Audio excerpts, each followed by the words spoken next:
24 de abril de 2017. Pela 7ª vez neste século, Corinthians elimina o São Paulo em um mata-mata.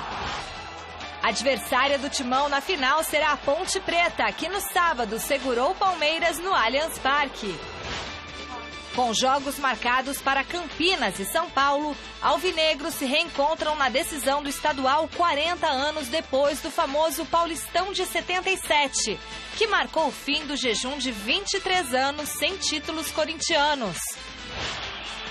Messi dá show em pleno Santiago Bernabéu e coloca Barcelona na liderança do campeonato espanhol. E ainda, a reta final dos estaduais pelo Brasil e a preparação de Santos e Palmeiras para os jogos no meio de semana pela Copa do Brasil e Libertadores da América. Olá, boa noite. Após 40 anos, Corinthians e Ponte Preta voltam a se encontrar numa final de Campeonato Paulista. A Macaca segurou a pressão do Palmeiras, fez prevalecer a vantagem de 3-0 no jogo de ida e eliminou o Verdão. Já o Timão empatou com o São Paulo dentro da Arena em Itaquera e mais uma vez desclassificou o tricolor num mata-mata. Confira agora como foi o clássico na reportagem de Alexandre Silvestre. No Morumbi, fair play. E no Itaquerão? Eu acho que o impedimento a gente não pode... Como é que o jogador que fez o gol vai saber se ele está impedido ou não, né? E depois que você marca o gol, você não pode voltar do intervalo e dizer, olha, o gol foi impedido, a gente não pode usar as câmeras de TV. Então, eu acho que isso não é falta de fair play, eu acho que isso foi um erro de arbitragem e que também está sujeito a acontecer. O polêmico gol saiu nos acréscimos do primeiro tempo. Se o Prato tocou na bola, tirou o impedimento. Se o Prato não tocou na bola, o impedimento deveria ter sido marcado. Impedido ou não, o lance só rolou graças à gentileza do Rodrigo Caio no jogo de ida.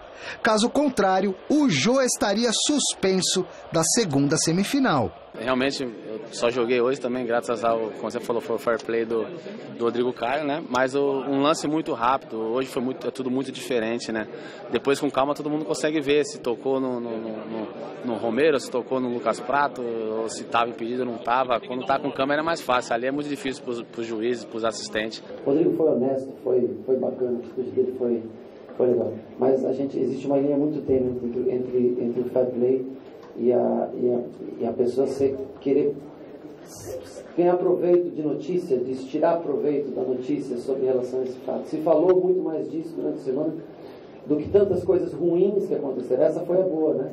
E tantas coisas, tantos momentos nós passamos no Mineirão, por exemplo, que não houve fair play e passou batido. Na arena, amigos, negócios à parte. Cama de gato do Jô pra cima do Rodrigo Caio, ingrato! E muita rispidez de verdade em outros lances. O clima esquentou várias vezes. Cartões pra lá e pra cá. Sobrou até um vermelhinho pro Thiago Mendes, mas pro final da partida. No início, o São Paulo assustou o Cássio. O Corinthians deu o troco no Renan. O tricolor perseguiu o gol, precisava de no mínimo 2. E foi o Timão que se aproximou mais de abrir o placar. Os 43 mil fiéis que lotaram o estádio, enfim, explodiram com 1-0 do Mr. Clássico. E é do rei dos clássicos, Jô! Não tem outra explicação, a não ser que Deus vem fazendo na minha vida, é fantástico, cara. Com muito trabalho também, muito suor. Nossa equipe, uma equipe que vem muito criticada, né? É complicado, né? A gente ergueu uma equipe que fez um 2016 não tão bom, mas a gente conseguiu um objetivo alcançado, então a alegria é imensa, né? Os São Paulinos, revoltados pelo possível impedimento, pressionaram o juiz antes do intervalo. Na volta, trabalho para quem joga, Cássio. Desesperado e aos trancos e barrancos, o empate veio. Tarde. Prato deixa tudo igual em Itaquera. Casim por pouco não colocou o Corinthians de novo na frente. Rodrigo Caio raspou a trave. São Paulo fora. Corinthians na final do Campeonato Paulista. Foi uma semana onde nós fomos os melhores do mundo quando ganhamos do São Paulo. Na quinta, nós fomos, a gente foi taxado como os piores do mundo e não era, e agora volta a se falar bem. É por isso que a gente tem que estar centrado em cima das nossas decisões, em cima do nosso trabalho, para a gente seguir a nossa caminhada. A maioria dos jogadores do São Paulo passou batida pela zona mista, inclusive o mais comentado dos últimos dias. Rodrigo Caio não quis conversa. O discurso dos colegas é... O Rodrigo é um excelente jogador, né? Fala de fair play, fala do Rodrigo. Nível seleção brasileira, estamos fechados com ele. O grupo ele é muito importante para o nosso elenco e eu acho que ele já deu as entrevistas e pôde colocar a maneira que ele pensou, a maneira que ele acha.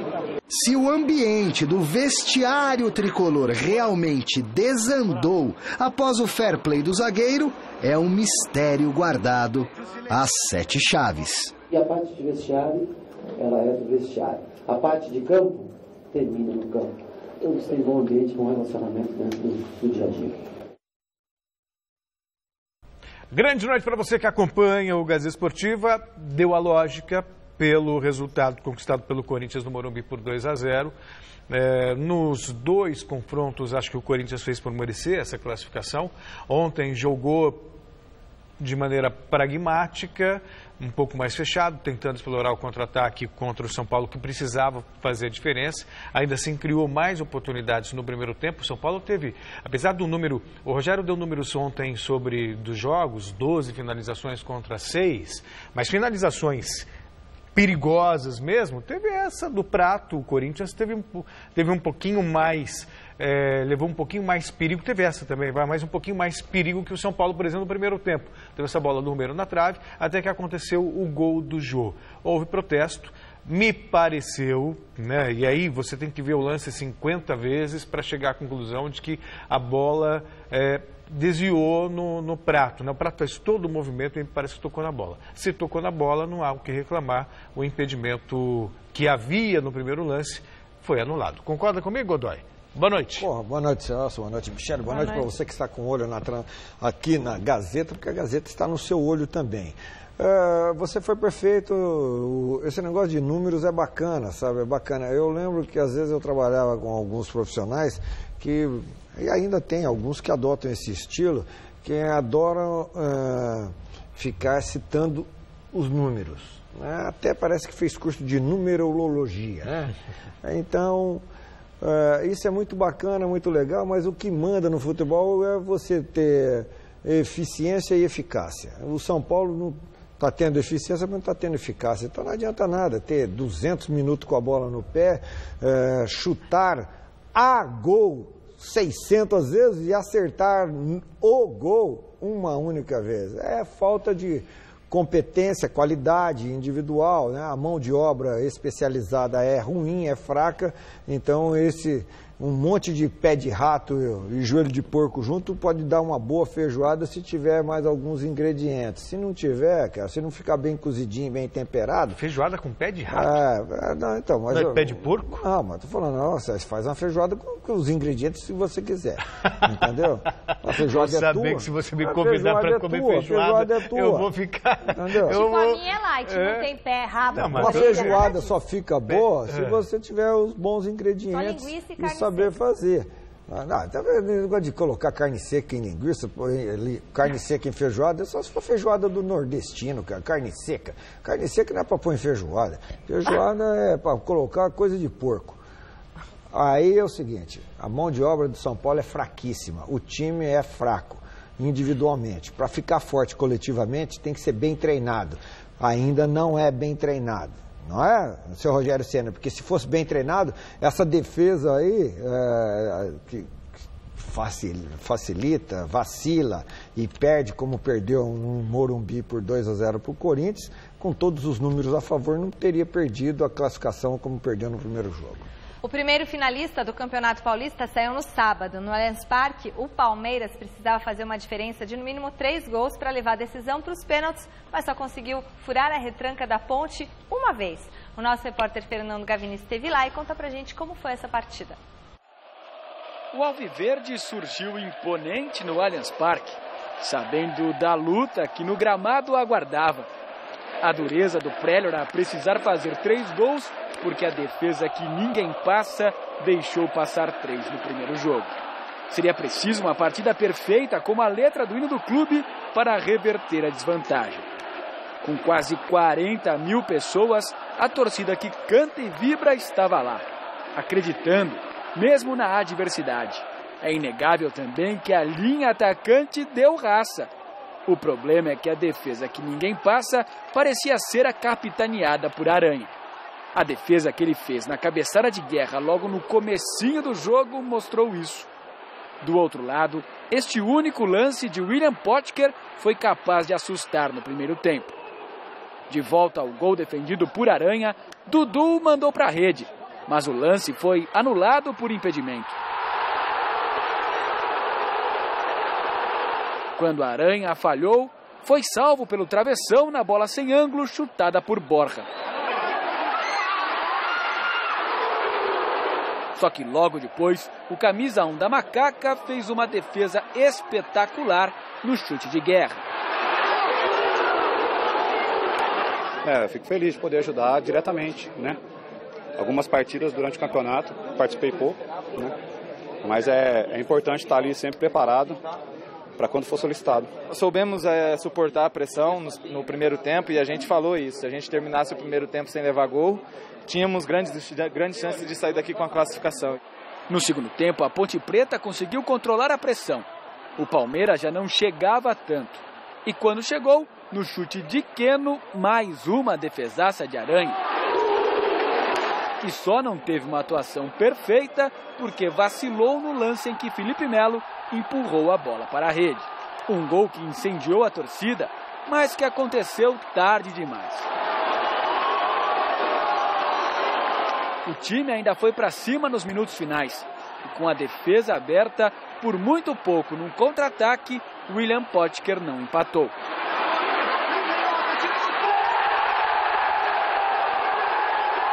Faltou perna naquela hora lá? Nada, não faltou nada não, foi méritos do Praz mesmo, ele é um grande goleiro, ele esperou a minha definição, eu tentei ameaçar e cortar para minha perna ruim, que era para onde ele não esperava, e ele foi feliz e defendeu com a ponta dos dedos. Até brinquei com os meus companheiros, se precisasse fazer, eu faria. O consolo para o Palmeiras foi a reação da torcida no final do jogo. Apesar da eliminação no Campeonato Paulista, o time foi aplaudido. Uma força e tanto para o Verdão, que ainda tem pela frente nesta temporada a Copa do Brasil, o Campeonato Brasileiro e a Libertadores. Eu não vi isso em nenhum clube, uma eliminação de um campeonato como foi, a torcida antes e depois nos apoiar dessa maneira. Por isso que a gente tem que trabalhar e deixar, esperar passar, né? Essa cicatriz aí vai ficar marca e tem que ficar, mas eu acho que a gente vai, infelizmente, fomos classificados, mas a gente sai mais forte. A gente lutou, a gente correu, a gente deixou tudo dentro de campo. Eu acho que a gente tem que realmente saber reconhecer, né, os nossos erros. Nós reconhecemos que aqueles 30 minutos, talvez 20 ou 30 minutos em Campinas, foi que determinou a nossa desclassificação nessa competição. Enquanto o Palmeiras buscava motivos para se consolar, do lado da Ponte, tudo era motivo para a festa, para ter esperança de conquistar o primeiro título de sua história. Só pensar na final, realmente a gente não tem nem dimensões do que vai ser, do que vai representar esse título para a gente. Então a gente tem que concentrar, entrar muito focado, não importa qual seja o adversário, para a gente fazer uma grande partida e, se Deus quiser, sair com esse título, que aquela cidade de Campinas a gente imagina que vai parar. É inegável, né, que você fazer uma final de um regional, sem sombra de dúvida, acho que o mais disputado, o mais difícil de se vencer, se elimina uma equipe que é campeã brasileira, é colocado como uma das equipes para ganhar Libertadores, para ganhar em todas as competições que entra. Então a equipe está de parabéns, mas agora não ficar vivendo a situação, vamos viver a final.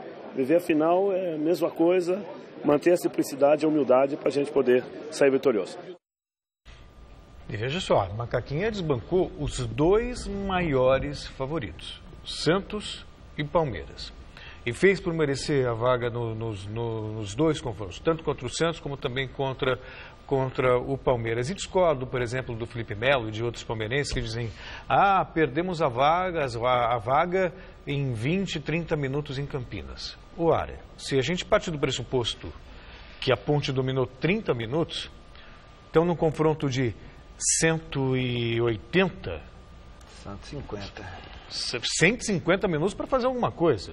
E aí em 150 minutos faz um gol e vem com essa conversa que perdeu a vaga em 20 minutos. Em primeiro lugar, isso me soa um menosprezo à Ponte Preta. Porque poderia, não fosse o árbitro lá em Campinas, poderia ter sido 4-0. Então, eu não concordo muito com essa tese, não. Perdemos a vaga por causa de 20, 30 minutos em Campinas. Não, perdeu a vaga porque não soube vencer a Ponte Preta. Essa é a real. Teve pelo menos 90 com mais 40, 150 minutos para fazer alguma coisa. Fez um gol. Um gol ainda meio na Bacia das Almas. Bate num, bate lá e entra, quer dizer. Acho até que o Palmeiras lutou, que o Palmeiras se entregou, não faltou empenho, mas faltou futebol, Godoy. Faltou organização. O Palmeiras, no primeiro tempo, por exemplo, criou muito pouco. Muito pouco. Aí você fala assim, a Ponte Preta estava fechada, aquele discurso todo. Sim, quem vai se abrir ganhando por 3-0? Esse gol me parece corretamente anulado. Estou errado, Godoy? Então, me perguntaram sobre esse lance aí, mas lance semelhante ao gol do Jô. E o do Jô foi validado e o do Dudu não. Mas aí o toque não foi involuntário? O jogador foi para a bola, foi disputar a bola, foi tentar jogar a bola.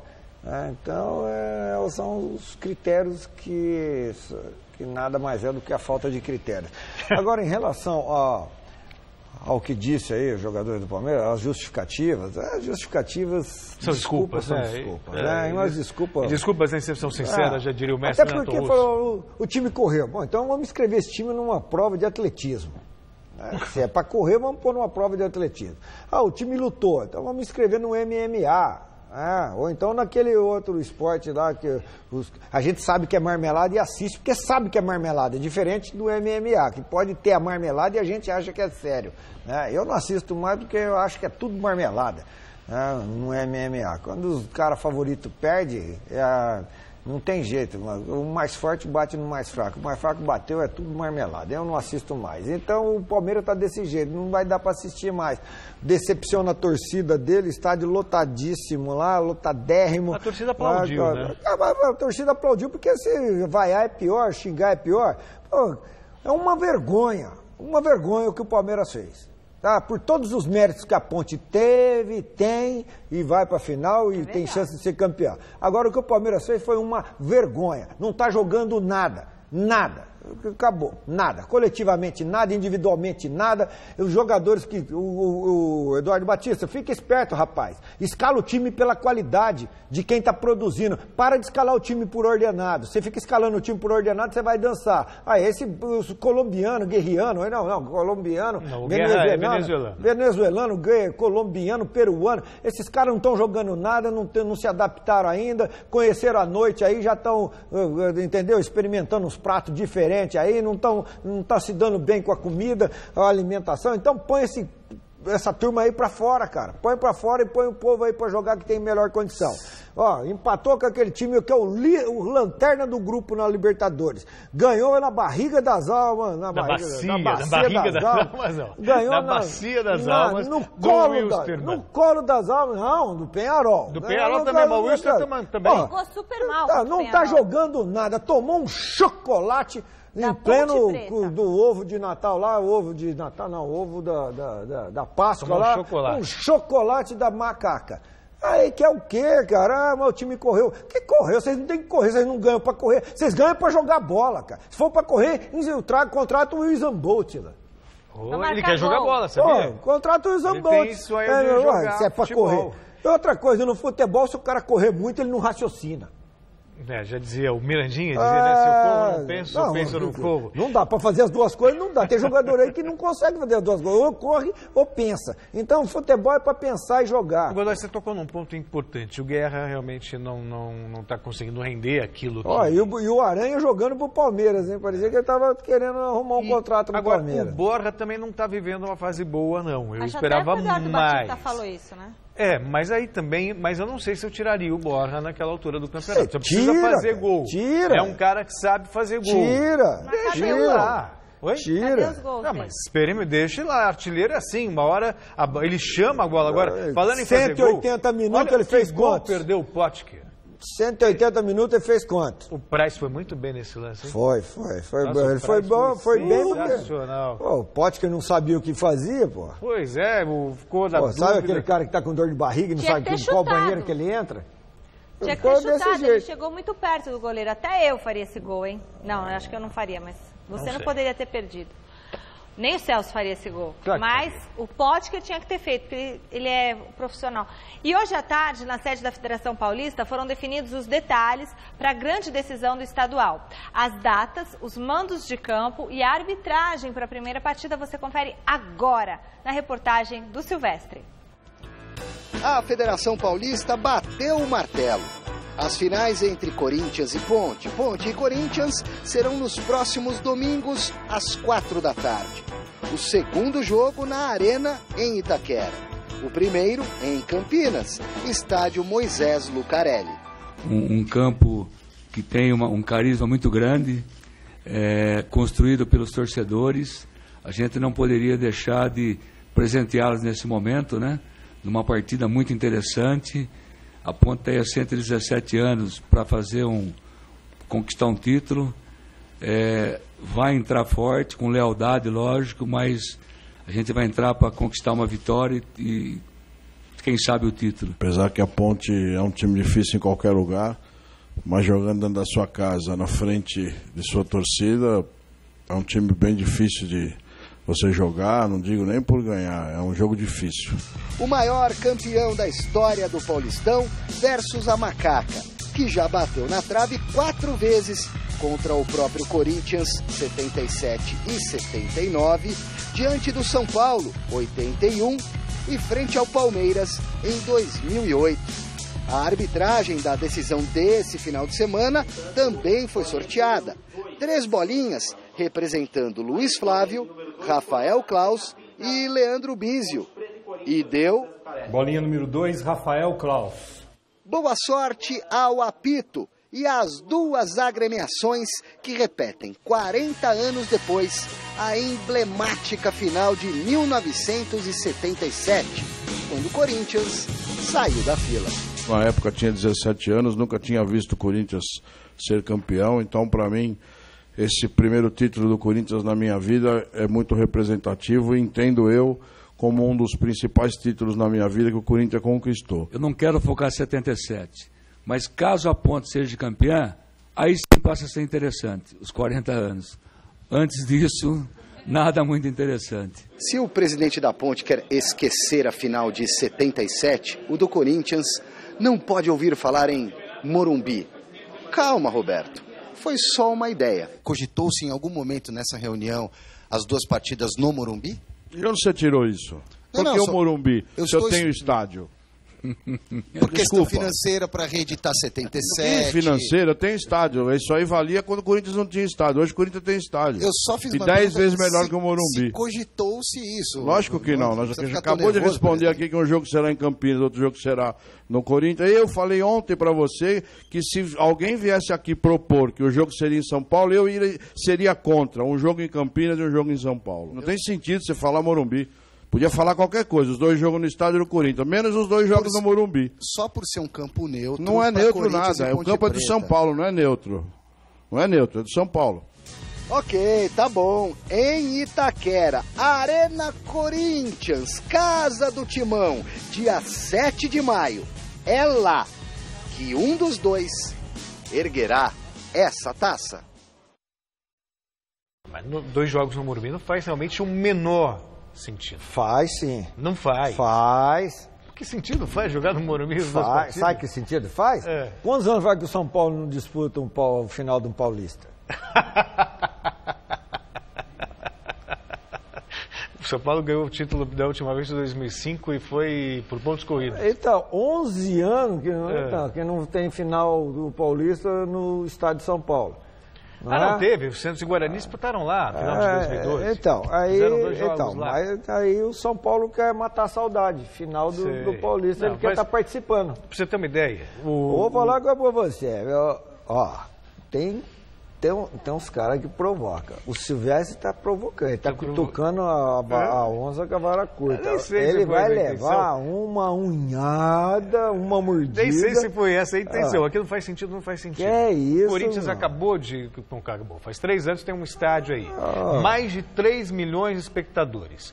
Colocou aí nesse Corinthians e São Paulo 43 mil pessoas, deu renda de 2 milhões e 600. O São Paulo, no primeiro jogo, no Morumbi, colocou 45 mil e a renda foi de 1.400, 1 milhão e 400. Quer dizer, deu quase o dobro da renda. E outra coisa. Com 2 mil pessoas a menos. Agora eu captei a mensagem do Silvestre. Diga. O Corinthians pipoca nas decisões em casa. Mas classificou ontem com o São Paulo. Empatou. Mas avançou. Quase. Não, mas você... Quase. E no anterior, fora. O Inter, fora. A outra, fora. Mas treme no Treme Itaquera. Agora. Ô, Silvestre, parabéns, Silvestre. Foi muito bem na pergunta. Você sabia que essa é uma outra lenda? Porque o número de mata-mata em Itaquera está empatado. O Corinthians passou 7 vezes e foi eliminado 7 vezes. Tem um equilíbrio. Aí vai dar o desempate, da macaca. Da macaca? Da macaca. Eu não sei. Silvestre, você foi bem pra caramba. Tem sentido, sim. O Corinthians é campeão no Morumbi. No Itaquera, não. Vamos lá. Tem sentido. O que eu ia falar? Mas até perdi o fio da meada aqui. Corinthians e Ponte, 2 jogos, um em Itaquera e um em Campinas. Nada mais justo. Já tinha sido assim também em 2008. O primeiro jogo Palmeiras e Ponte foi em Campinas. A Ponte perdeu. E aí no jogo da volta o Palmeiras enfiou uma goleada, 5-0 na Ponte. Mas agora a Ponte vai desencaiar. Essa história de... Não, você vai fazer da enquete, né? Você que tem a ver com Posso a falar? final? Tem a ver. Aliás, você deveria falar o programa inteiro.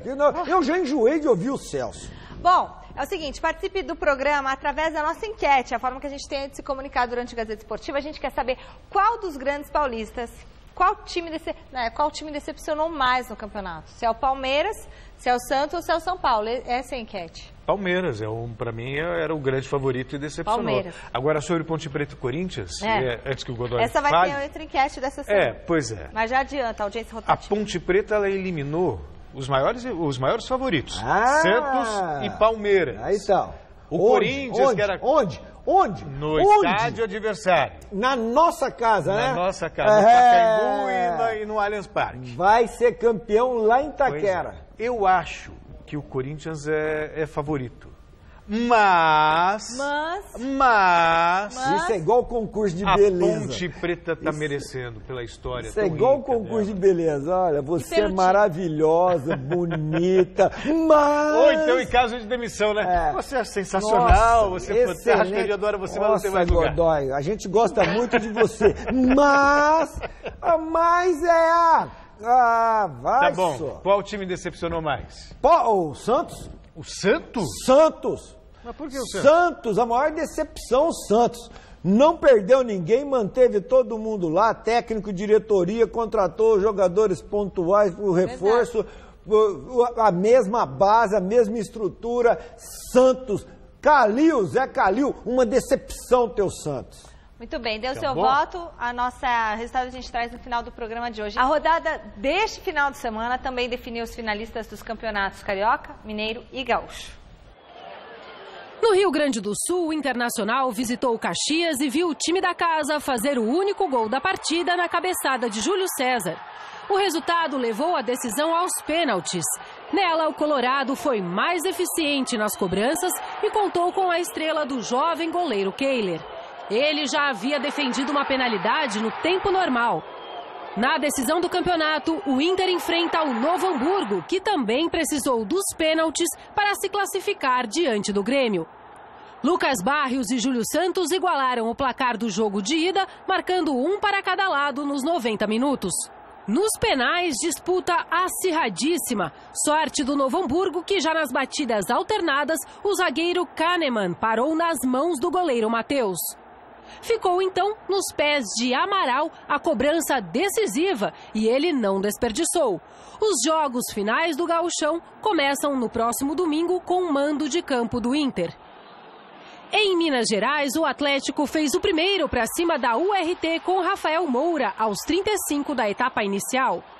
No segundo tempo, Robinho fez o dele e deixou a situação do adversário mais complicada no jogo. Já no final, Otero fez o terceiro e confirmou a classificação do Galo para a decisão do Campeonato Mineiro, 3-0. O Cruzeiro também garantiu a vaga depois da vitória sobre o América. Numa tarde inspirada de Arrascaeta, a Raposa venceu a partida por 2-0. O primeiro jogo da final acontece no próximo domingo com o mando de campo do Cruzeiro. No Rio de Janeiro, gol só no segundo tempo para Fluminense e Vasco. Logo aos 5 minutos, Richarlison abriu o placar. Wellington Silva, aos 10, ampliou a vantagem do tricolor e complicou a vida do Vasco. De cabeça, Léo fechou a conta no Maracanã e assegurou a vaga do Flu para a final do campeonato, 3-0. O adversário na decisão será o Flamengo, que contou com uma atuação brilhante de Paulo Guerreiro. Contra o Botafogo, o peruano marcou 2 vezes no segundo tempo e definiu a classificação. De pênalti, Sassá ainda descontou, mas era tarde, 2-1. Flamengo e Fluminense começam a disputa do título já no próximo domingo. Eu não ia falar não, mas eu vou falar rapidinho. Porque tava lembrando, Fla-Flu, claro, um clássico tradicional do Rio de Janeiro, né? Até aí não tem nenhuma novidade. Mas finais, há muito tempo eles não fazem. A última foi em 95. O Renato Gaúcho ainda jogava futebol e fez aquele gol de barriga. Você lembra disso ou não? Lembro. Você apitava ainda nessa época, não apitava? Quando? 95 pitava. Porque até 2001. E para mim esse gol foi com o braço. Embora o pessoal fale que foi com a barriga. Foi com o braço? Para mim foi com o braço. Acompanhe a Gazeta Esportiva nas redes sociais. Tem o nosso twitter.com/Gazeta Esportiva, a nossa página no Facebook Gazeta Esportiva, tem o nosso Instagram Gazeta Esportiva, tem o site da TV Gazeta onde você pode acompanhar o programa e tem o nosso canal no YouTube, youtube.com/Gazeta Esportiva. E você também já pode se inscrever na prova ciclística internacional 9 de julho, que acontece dia 9 de julho, bem cedinho aqui em São Paulo. Entre no site gazetesportiva.com e se inscreva. Você que já treina, já pedala há bastante tempo, ou você que não, que é como nós aqui, tudo aspirante. Pode ir lá, os Aspira tem 28 quilômetros bem bacanas para correr, viu? Sem subida, sem descida, é só para curtir mesmo a cidade de São Paulo. Falou? O Mané Simpatia lá de Biriguiba. Ele vem? O Mané Simpatia está inscrito já. Boa, Mané Simpatia! Mané. Tem a taxa de inscrição, você paga a taxa de inscrição, tá bom? E aí você participa da prova ciclística 9 de julho, show de bike. Hora de falar do Santos, que na próxima quarta enfrenta o Paysandu pelo jogo de ida das oitavas de final da Copa do Brasil. O repórter Adriano Dolfi esteve no CT Pelé acompanhando o treino do Peixe. Confira. Um time longe da sua casa. Há quase um mês sem atuar na Vila Belmiro, o Santos está prestes a matar a saudade do estádio. Nesta quarta-feira, acontece a estreia na Copa do Brasil no duelo contra o Paysandu. É um jogo importante, a outra competição que queremos muito conquistar. Mata-mata, nossa equipe está acostumada a esse tipo de decisão, esse tipo de jogos. Espero que a gente possa novamente chegar a uma final como foi em 2015, né? E quem sabe conquistar o título, sabendo da dificuldade que vai ser enfrentar o Paysandu, uma equipe rápida, uma equipe que vai procurar surpreender a gente nos contra-ataques. E voltar à Vila Belmiro é sempre bom, a nossa casa, a gente se sente muito bem de jogar lá, todo mundo sabe. Espero que a gente possa voltar a vencer novamente lá. Para essa partida, o técnico Dorival Júnior deverá realizar apenas uma alteração em relação à partida contra o Santa Fé pela Copa Libertadores. Jean Mota deixa a lateral esquerda para a entrada de Matheus Ribeiro, lateral que atua nas duas posições. O jogador que está querendo muito ter a sua oportunidade, né? E eu tenho certeza que ele vai procurar dar o seu máximo dentro de campo para nos ajudar o Santos. E a gente vai procurar conversar bastante para que ele não sinta muito o ritmo de jogo, né? É um jogador que não vinha atuando. a gente vai procurar ajudar ele e ter certeza que ele vai dar conta do recado. O Paysandu será um bom teste para o setor defensivo, que nos últimos 7 jogos levou apenas 2 gols. Procurar manter, né? É difícil, né? Competições que a gente tem pela frente são difíceis, né? Então a gente tem que continuar trabalhando forte, firme, como a gente vem fazendo, para a gente poder continuar e ajudando o Santos a não levar gols. Ô Godoy, a maioria dos treinadores reclama muito que não tem muito tempo para treinar, e é correto isso, né? Porque joga quarta, domingo, tem 1 ou 2 dias de treinamento, então não dá para você realmente fazer acerto em time, dá só para fazer recuperação. Agora o Santos está com tempo para treinar. Mas ele também teve tempo para treinar contra a Ponte Preta, ficou uma semana treinando, a Ponte Preta jogou no meio de semana, aí conseguiu ser eliminado pela Ponte.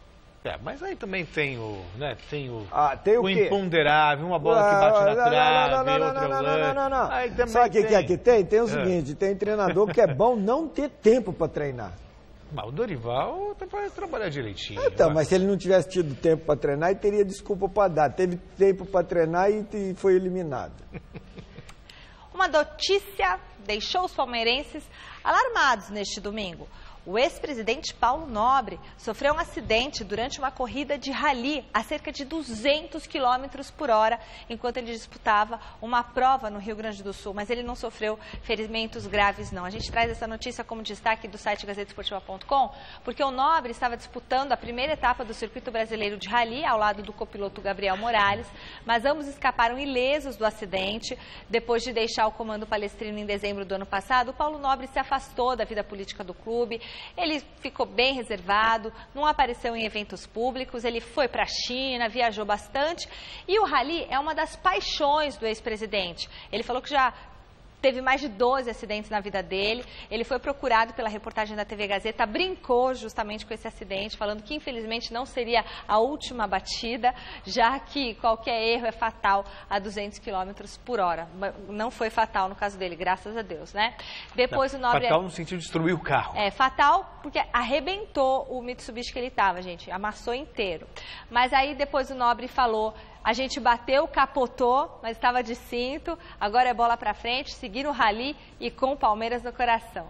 Você quer ver essa reportagem? Tá lá no site gazetesportiva.com, todas as informações do acidente envolvendo o Paulo Nobre. Ele mandou um vídeo pra gente também mostrando imagens do rally dele, tem o áudio dele falando sobre esse acidente, e que bom que o Paulo Nobre está bem, a gente gosta muito dele aqui. E essa tranquilidade toda faz sentido, né? Não é porque nenhum louco, é que esses carros são preparados para isso. Tipo blindados, então, né?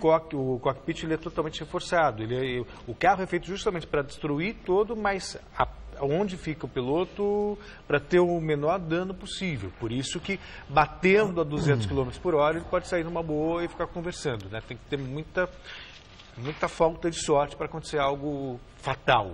Então, realmente, por isso a tranquilidade. É só o prejuízo, mas acho que ele não está preocupado. Não. Mas acho que o anjo da guarda dele é bom também, viu? Não chegou a hora. Como diria o outro, né? Mas vou falar com você, Paulo Nobre, quero ver você andar nas ruas de São José do Rio Preto e conseguir ficar ileso. Menos de 50 por hora. Menos de 50 por hora. Quero ver você andar nas ruas de Rio Preto. O que tem de buraco lá do Edinho e do Vardomiro. Aliás, lá na Moca, viu? Tá cheio de buracos. Rasgou o meu pneu, tá bom? Tive que trocar 2 pneus, gastei uma fortuna. Cidade linda e esburacada. Tá louco, gente. Vamos lá botar coisa nesses buracos? Eu quero ver isso, sobreviver lá em São José do Rio Preto, viu, muito Paulo buraco, Nobre? Viu, subprefeitura? Ainda falando do Palmeiras, após a eliminação do Campeonato Paulista, o Verdão volta todas as atenções para a Libertadores, já que depois de amanhã o time de Eduardo Batista tem compromisso contra o Peñarol no Uruguai. Vamos ver se esse time joga bem. E quem falou hoje na Academia de Futebol foi o lateral Jean. A reportagem é de Osmar Garrafa. É isso, Michele. Muita surpresa, né? Pelo fato do Palmeiras estar fora da decisão do título paulista. Muito investimento, grandes jogadores e o Verdão fora da decisão do campeonato estadual. Reapresentação agora à tarde aqui na Academia de Futebol e o Palmeiras tentando esquecer a eliminação no Campeonato Paulista, até porque na próxima quarta-feira tem Copa Libertadores da América pela frente. O que a gente tinha para lamentar, a gente já lamentou, né? Mudamos totalmente a nossa postura no segundo jogo, né? Isso foi bem nítido, não só a gente ali dentro, mas os números que se diziam também, né, depois do jogo. E a gente ficou muito feliz devido ao volume do jogo e tudo, devido às chances criadas. Isso mostra que realmente passou, né? Ficou para trás, não podemos mais repetir aqueles 20 primeiros minutos, né, que foi o primeiro jogo contra a Ponte.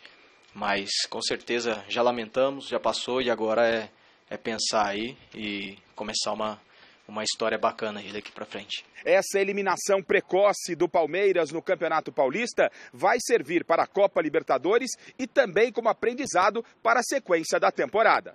O que eu particularmente tiro de lição, e nós temos que passar isso para toda a equipe, né? Acredito que a maioria também já, se não todos, já pensou nisso.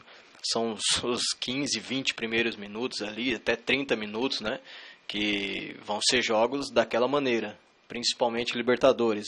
Nós vamos pegar adversários aí que vão vir para cima, que vão pressionar, principalmente por estar jogando na sua casa.